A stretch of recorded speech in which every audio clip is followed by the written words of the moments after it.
இன்றைக்கி நாம் பார்க்க போகிறது நல்ல மணக்க பிரியாணி செய்கிறதுக்கு நல்ல ஒரு பிரியாணி மசாலா, பாய் வீட்டு பிரியாணி மசாலா எப்படி செய்கிறதுன்னு பார்க்க போகிறோம். இந்த மாதிரி நம்ம வீட்டிலையே பிரியாணி மசாலா செஞ்சு வச்சுக்கிட்டு பிரியாணி செஞ்சோம்னா ரொம்ப டேஸ்ட்டாக இருக்கும்.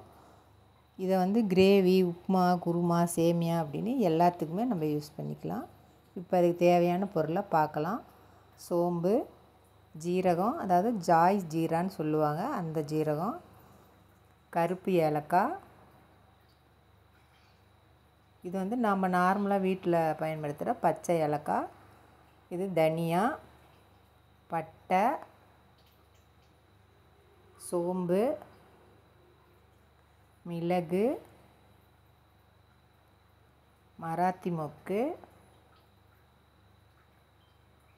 கல்பாசி, அன்னாசிப்பூ, ஜாதிக்காய்,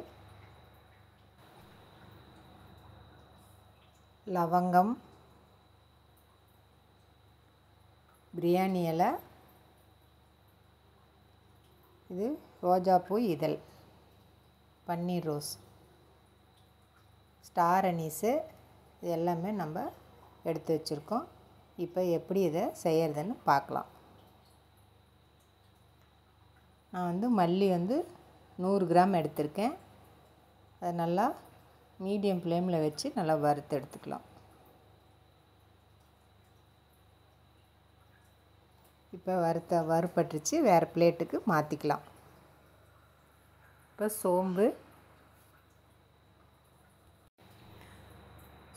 25 கிராம் எடுத்திருக்கேன். அதையும் நம்ம வறுத்து வேறு பிளேட்டுக்கு மாற்றி எடுத்துக்கலாம்.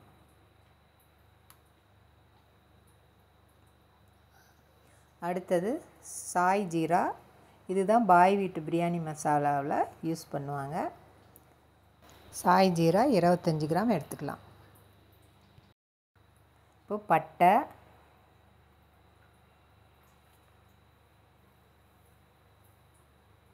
பட்டை 25 கிராம், அதையும் வறுத்து வேறு பிளேட்டுக்கு மாற்றிக்கலாம். ஏலக்காய் 15 கிராம், பச்சை ஏலக்காய் 15 கிராம், அதுவும் நல்லா வறுப்பட்டுருச்சு. இப்போ வேறு பிளேட்டுக்கு மாற்றிக்கலாம்.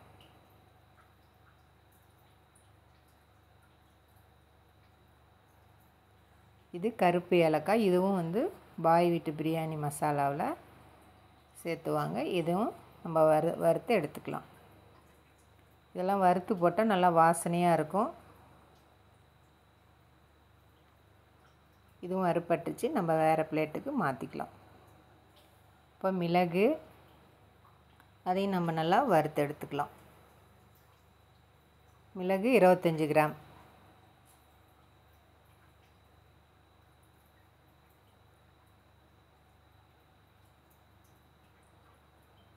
எல்லாமே மீடியம் ஃப்ளேமில் வச்சு வறுத்து எடுத்துக்கலாம்.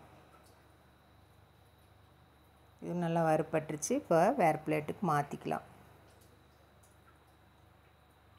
இப்போ லவங்கமும்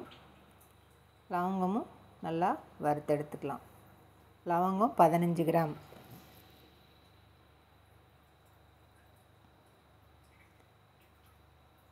இதையும் நல்லா வறுத்து எடுத்துக்கலாம். லைட்டாக சூடானா போதும், லவங்கெல்லாம் நம்ம எடுத்து வேறு பிளேட்டுக்கு மாற்றிக்கலாம். இப்போ ஸ்டார் அனீஸு, அதுவும் நல்லா சூடேறினா போதும், நம்ம வறுத்து எடுத்துக்கலாம்.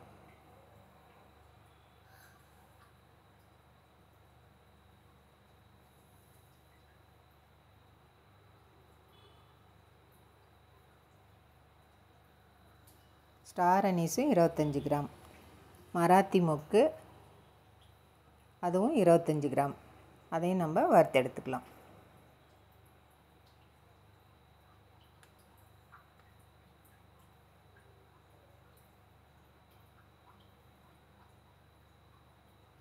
இதையும் வறுப்பட்டுருச்சு, வேறு பிளேட்டுக்கு மாற்றிக்கலாம்.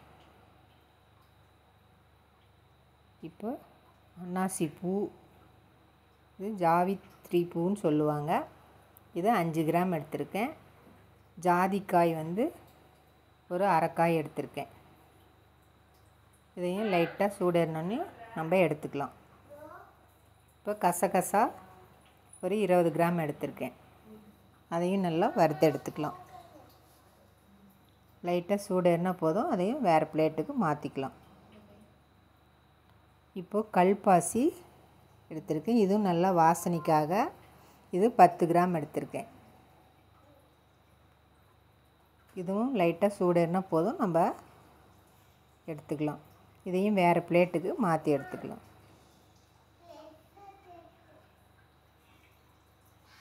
இப்போ பன்னீர் ரோஸ் இதழ்கள், இதுவும் ரொம்ப வாசனையாக இருக்கும். இதுவும் லைட்டாக சூடேறினா போதும், நம்ம எடுத்துக்கலாம். ஒரு 2 நிமிஷம் வறுத்து எடுத்துக்கலாம். இப்போ இதுவும் லைட்டாக சூடேறிச்சு, நம்ம வேறு பிளேட்டுக்கு மாற்றிக்கலாம். இப்போ பிரியாணி இலை ஒரு 15 இலை சேர்த்திருக்கேன். அதை நான் கட் பண்ணி சேர்த்துக்கிறேன். அப்படியே கிள்ளி போட்டுக்கிறேன். அப்போ தான் நம்ம வறுக்கிறதுக்கு ரொம்ப ஈஸியாக இருக்கும்.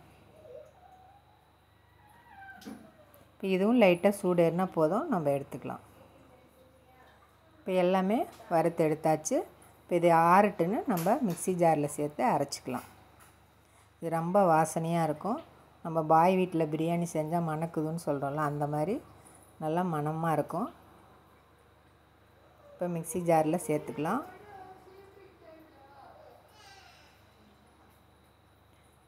இது வந்து எல்லா கிரேவிக்கும் சேர்த்தலாம், நல்லா டேஸ்ட்டாக இருக்கும். இப்போ நல்லா அரைப்பட்டுருச்சு. இப்போ பிளேட்டுக்கு மாற்றிக்கலாம். நல்லா ஆற வச்சு ஸ்டோர் பண்ணி வச்சுக்கிட்டு எல்லாத்துக்குமே நம்ம யூஸ் பண்ணிக்கலாம்.